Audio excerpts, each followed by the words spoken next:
of green energy in our state. But there is a silver line. We have enough of water bodies. Earlier, our additional chief secretary was announcing that we have a draft floating solar. Floating solar policy is firm now, but other policies on green hydrogen and power policies are in the making. It is announced to be announced shortly.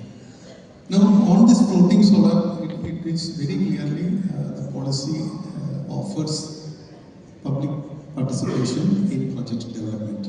This is a very welcome change as far as Kerala is concerned. We never had such announcements earlier in the infrastructure sector. Now, floating solar really brings us two distinct advantages. One is to meet. We have heard that we have around 60 plus reservoirs in the state. We have a potential of 5,000 plus megawatt of power capacity generation, assuming only 10% of the water body to be converted. So this is sufficient, more than sufficient to produce meet our green energy requirement, including RPOs, including the green energy for green hydrogen manufacture.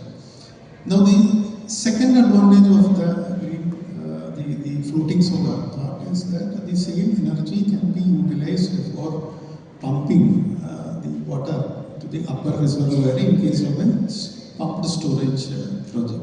So this twin advantage can be tapped by deploying satisfactorily the floating solar system.